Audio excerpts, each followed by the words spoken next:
Баткенде каза болгон жоокердин сөйкө салып койгон кызы анын энесине колуктуу болду. Кыргыз-тажик чек арасындагы кагылышта каза болгон жумгалдык жоокер Жеңишбек Иманбек уулунун сөйкө салып койгон баткендик кызы анын бир тууган энесине колуктуу болду. Бул тууралуу президенттин Баткен облусундагы ыйгарым укуктуу өкүлү Абдикарим Алимбаев кабарлады. Маалыматка караганда, чек арачы Жеңишбек Иманбек уулу Баткен районунун Зардалы айылындагы Элиз аттуу кызды жактырып, 15 октябрга үйлөнүү тоюн белгилешкен. Тилекке каршы Жеңишбек 14-15 сентябрдагы тажик тараптын кол салуусунда каза болгон. Көкташ, Аксай жана Капчыгай айылдарына барып, куугалаңдан кийинки үйлөрдүн курулуш иштерин көрүп келдим. Негизги маселе кечеги Көкташ айылындагы чек арада орун алган жаңжал болду. Жалпысынан алганда учурда чек арада абал тынч. Улак аралаш маалымат. Видеого лайк басып, Манас ТВ каналга катталып, акыркы жаңылыктардан кабардар болуп туруңуз.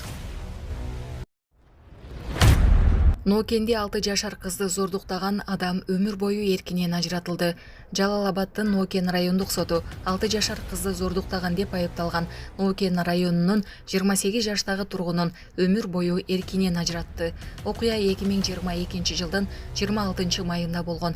Ошол күнү даярдоочу класстын окуучулары болгон 6 жаштагы 3 кыз мектептен кайтып келе жаткан. Алардын алдынан 28 жаштагы айылдашы чыгып, кыздарды өзүнүн короосуна тыт жегенге чакырган. Андан кийин үйүнө чакырып, аларга картошка менен жумуртка куруп берген. Ошол учурда ал кыздардан ата-энелери жөнүндө сураган.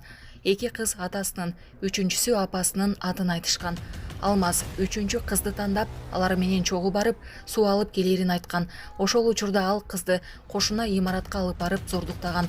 Кылмыш ишинде кылмыштын бардык далилдери болгон. Кылмыш болгон жерден кыздын чачы, соттолуучунун сперматозоидтеринин изи, кыздын ич кийиминде кандын издери табылган. Мындан тышкары соттолуучу кыздын кыйкырганына карабай, ич кийимин чечип, муунт канын өз көздөрү менен көргөнү боюнча 2 кыз көрсөтмө беришкен.